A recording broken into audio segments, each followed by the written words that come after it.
Hello and welcome to Post-Purchase Success, the podcast series by parcelLab, and the place to learn about how brands and leaders in e-commerce have transformed their experience. I'm your host, Angus Knights. In today's episode, I was lucky enough to speak with Curt Graff from VGM Fulfilment. Now, VGM is no ordinary company. They're the largest fulfiller of medical devices in the United States, and their model operating as a 3PL puts them in a unique position of working not only with carriers and consumers, but also working with the brands and suppliers that are providing those products that each have their own challenges and needs. Curt and I were talking about how VGM is leveraging post-purchase to actually provide a differentiator in that market, and also what flexibility really means in a post-purchase context as they're working with brands that have all sorts of different needs and requirements. And we also touched on how to stay ahead of consumers in a market where their expectations continue to grow over time. It's a really good conversation, so let's jump right in. Curt, welcome to the show. Thanks so much for joining us. Thanks for having me, Angus. So let's start a bit with your background. I know that you're actually a software engineer by training, but have been in enterprise architecture, CIO, VP of technology roles over the last decade or so. So tell us a bit more about your retail journey. Yeah, so you're right. Software engineer for the first 10 years. And because I could do software and talk to people, they thrust me into leadership. But at the same time, I had a business background. So I worked in manufacturing and found my way to an e-commerce company doing distribution in e-commerce. With that is really not the first time I was exposed to the customer journey, but the first time that the customer journey was a finite transaction, right? It wasn't over a period of time, a year of courting somebody. So really got in deep with the psychology of purchasing, and everybody has the Amazon effect, right? So as we've gone through the years, our perception of what a good experience has been altered that way. So that's really where I started to hone that. And then when I came to VGM, completely different model, which we'll get into later, I'm sure. So it's a different way of thinking, but still someone at the very end of it, the last mile, still wants to have a certain experience. And so I think delivering that experience is crucial, no matter what industry or no matter what the purchase life cycle is. Yeah, for sure. And that's probably a good time to maybe share a bit more about VGM. So for those of us not familiar with VGM, it's not your typical e-commerce business.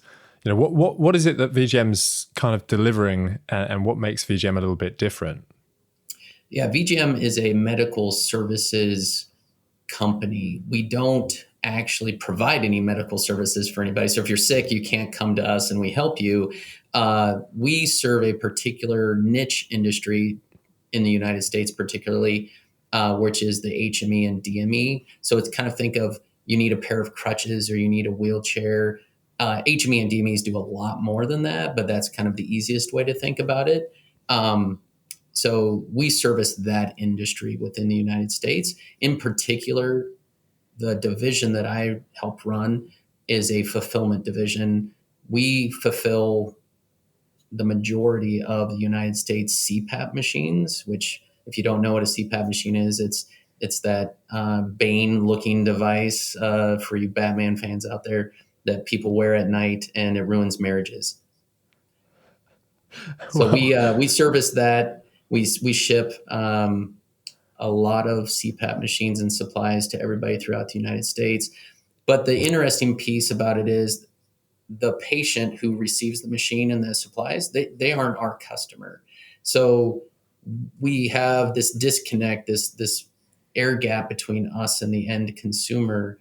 But at the same time, our customers, the DMEs, they struggle at providing certain technological services to their customers because they're busy. They're RTs, they're educated medical people. They're not technologists. They're not necessarily always business people either. So from our perspective, bringing the post-purchase experience to them in a simplified manner so that they just get it through our services has been a huge win for us.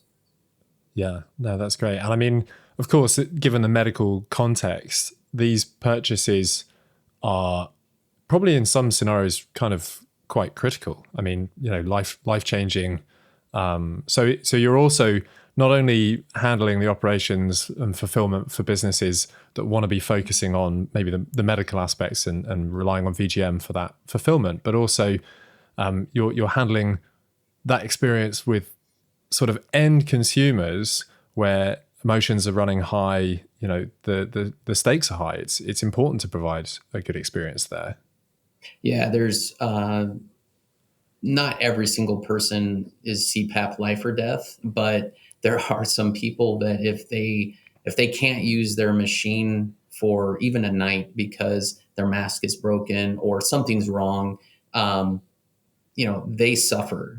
Their health suffers from it, and then they could actually experience some sort of cardiac event or other things. So it is life or death. And as VGM grows, we're shifting into other product lines as well. Think diabetic. That's definitely life or death if someone doesn't have their supplies.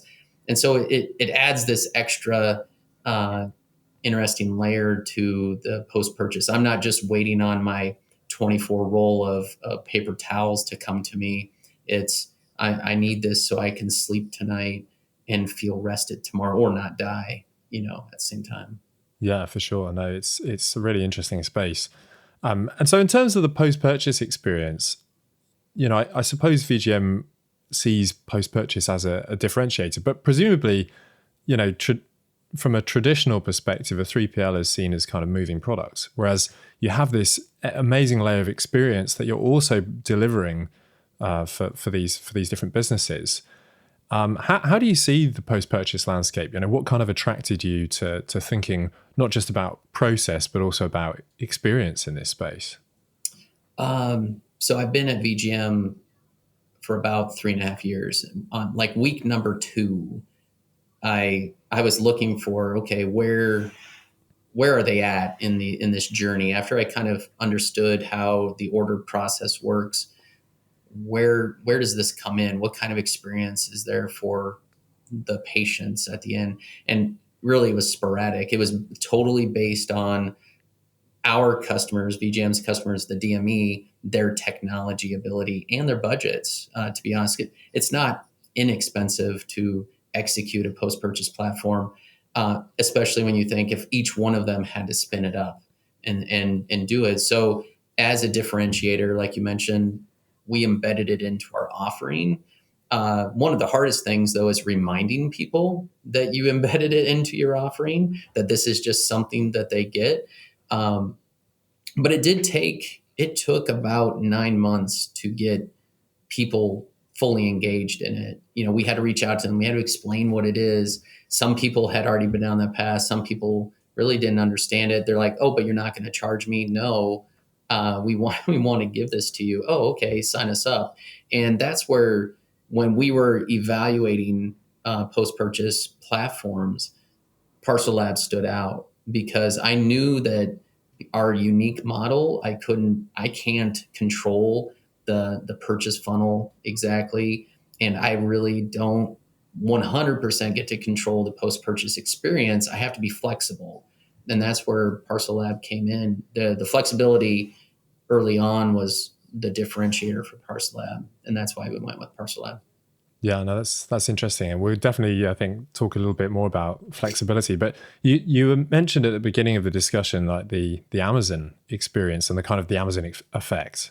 That idea, I guess that you have an experience in one place, like shopping at Amazon, and then you expect that for all the other things in your life. And it probably is retail. It's probably also outside retail. I know that as, banking and things get overhauled, you start to expect these great digital experiences there as well, or in telecoms and everywhere in your life. But what does that mean, for VGM? Do you feel actually like from an experience perspective, you're competing not only with, other obvious sort of alternatives, but actually you're competing with the other experiences that your customers are having elsewhere in their lives?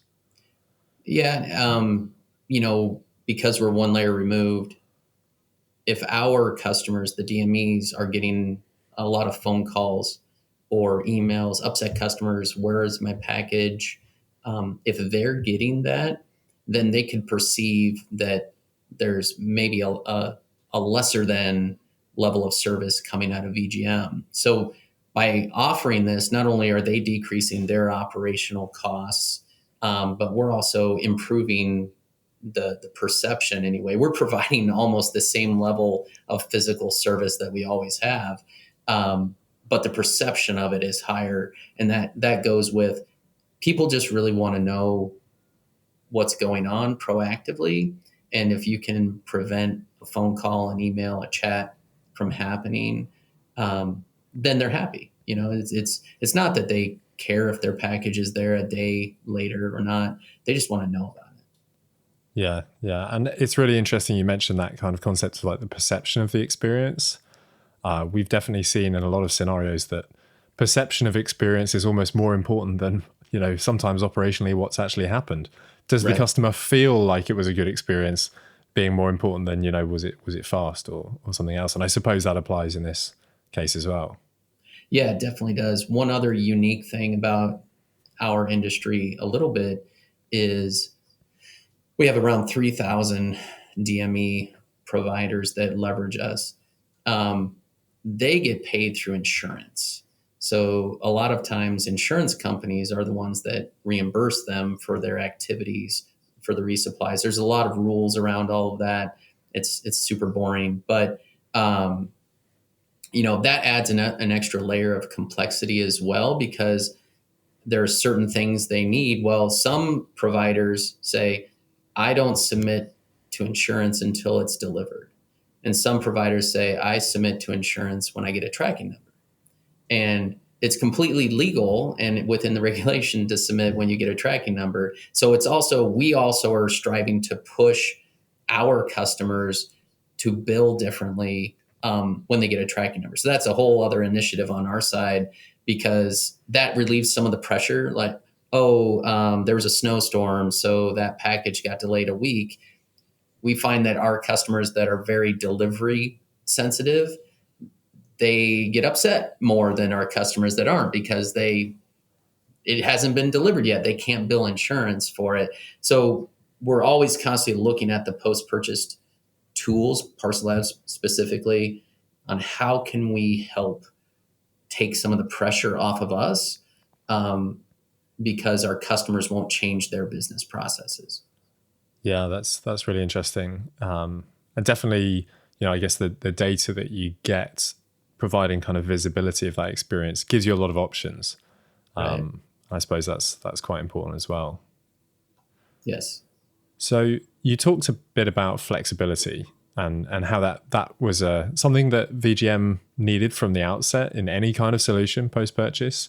And I know that your customers, the DMEs, range from probably the biggest of the big, multi-billion-dollar companies to maybe much smaller outfits, $100,000 businesses. Right. How do you, on a general level, aside from post-purchase, how is it servicing those different needs? Again, parcelLab's flexibility allows us to have unique experiences for the larger customers and a shared experience for some of the smaller customers. We leverage our own software engineering and parcelLab's flexibility to kind of create a very dynamic and catch-all unique experience that we can pass parameters to. And that again, I'll say it over and over, parcelLab's flexibility allows us to do that. So we have the bulk of our customers using a shared experience that we then pass, like, here is the email address that needs to be used. Here is the color of the font that needs to go somewhere. Here's the logo that needs to show up in the email. That's all in a shared experience and controlled by us. But then our larger customers with their personal experience, they're tailored to what they want.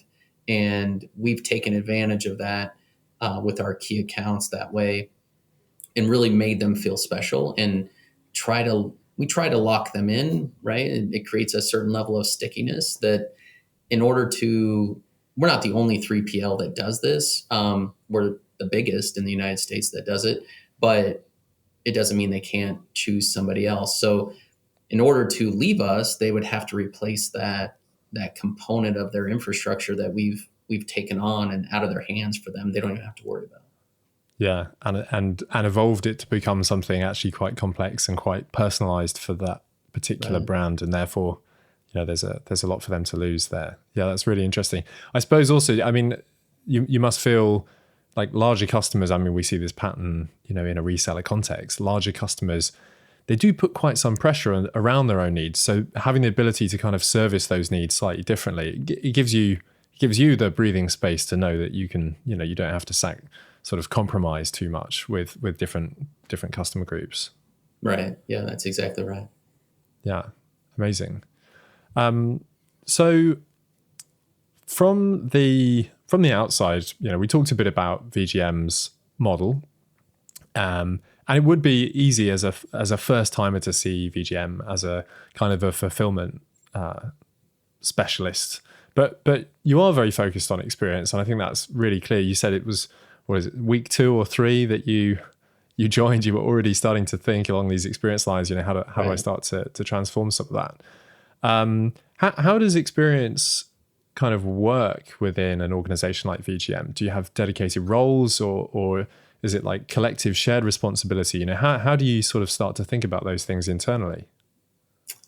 I think like any organization, that VGM has grown like 30% a year for the last 8 years. So explosive growth, parabolic growth from that standpoint. And sometimes people take on different things. I would love to have a dedicated purchase experience. We have created a role that is our customer experience. Actually, title is VP of Customer Experience. That has started to roll in under that. So that entire thinking about every single touch point is now front of mind. That wasn't the case though when I first brought the idea. I was the one that executed the experience. I mapped out the journey. I understood the technology too, so that helped probably layer the two things together. And then, like I said, over time we've implemented it now where it is part of our differentiation. But I do think that no matter what, somebody has to be responsible for thinking about the experience end to end. There's too many variables that go into an experience that can derail something, right? We have, I don't know, probably 50 different permutations, not necessarily in the software, but within our processes of the happy and sad paths that things can occur. And, without some flexible software, it would get pretty messy. Yeah, for sure. And that experience mapping, or the mapping of that customer journey, I mean, it's really interesting. I was actually in a discussion recently where one of the number one pieces of advice that was raised was to map out the customer journey. Without having that, you don't have a reference for how how you can improve things, how you can change things. Really interesting that you mentioned that again as being kind of a key thing. How do you begin mapping out that journey, particularly with the level of permutations that you sort of mentioned there? 50 potential different routes that something can go. So my background is in process management. That's kind of 25 years of that. So it kind of comes easy now, but it didn't necessarily at the beginning. I would say if you don't have any experience doing that, it's really, what do you do today?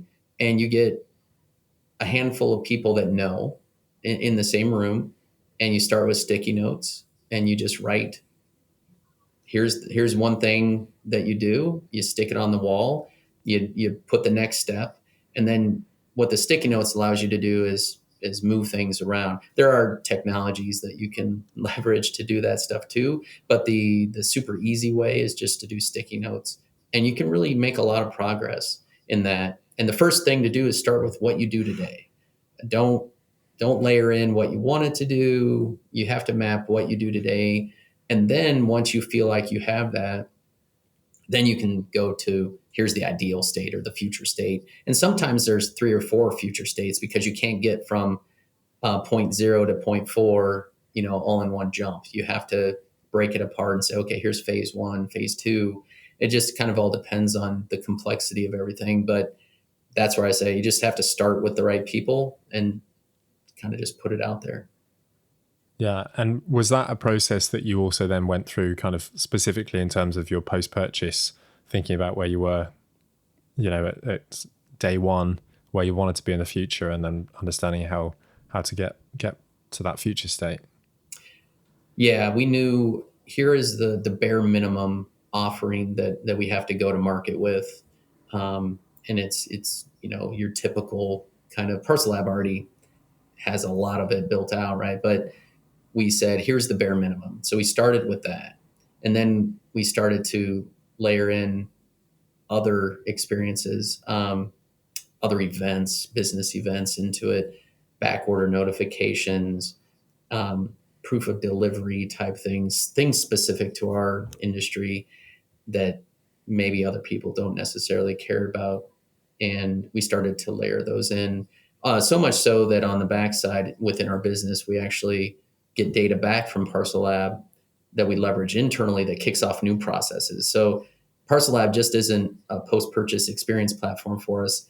It's a data platform for us. In order for us to harvest that data and get it back and do things and clean it up, immense amounts of time and energy. So we leverage parcelLab to give us a ton of information back, throw events back to us that then we trigger internal processes to try to be as proactive. Not everything is an email or a text, right? So sometimes we have to look into something that's stuck in the carrier network to provide a good proactive service. And we leverage parcelLab's data for that too. Yeah, really interesting. And I guess that it is quite a big shift from being, reactive and handling some of those things, after the fact, to actually being proactive and being able to raise the alarm much earlier and actually go out and find customers before they're coming to you. I guess that starts to touch other areas, not just of your business, but also of VGM's customer, the customer services of your customers. It starts to relieve a lot of the pressure on them if you're able to deliver that kind of proactivity. Exactly. We've kind of from the get-go asked our customers to keep track. Some customers are very sophisticated. They have software systems that they can say, yeah, our call volume has decreased this much. Some other people, we've asked them to keep track anecdotally of what their call volumes or email volumes are. But we've typically found that 30% decrease in our customers, where is my package, when is my thing going to be shipped type of activity. Because if we have a back order, then it just creates this trickle down effect of communications that have to happen. So we try to be proactive on behalf of our customer as well to remind people that they have a back order. Another interesting thing is the demographic. Even though it's getting younger, it is an older demographic that uses CPAP. And so they forget that their order's on back order sometimes. So anything we can do to proactively do that communication. And we are finding that every year that goes on, the demographic, more people are using devices, smart devices. If we tried to implement this technology, and you guys probably run the same thing 20 years ago, there's a certain demographic that you just couldn't touch. And now 60-year-olds have been using the internet, text messaging for 15 or 20 years now. So it's getting easier to actually communicate to people, even though the demographics are shifting. Yeah, really interesting. Although I guess with that, then their expectations probably become more elevated over time as well. So the bar is kind of raised. Right. Yeah, really interesting. So in terms of kind of approaching a project like post-purchase, obviously this was something that was top of mind for you when you joined VGM, but in terms of advice, and you have already mentioned the customer journey mapping, I think gave some really great and quite just candid tactical advice on how you can get started with that. But what other kinds of advice might you have to an organization that is thinking about or evaluating, making a difference to its post-purchase experience? Yeah, I'll come at it from maybe an e-commerce point of view, or somebody that can more closely control their purchase funnel and things like that. It's, there is a cost associated with it, so you have to somehow justify that cost. So I would really, dig into, from a post-purchase, not only the experience side, but it's how can you get that customer to come back to you? How can you decrease the purchase life cycle so they're ordering from you more often?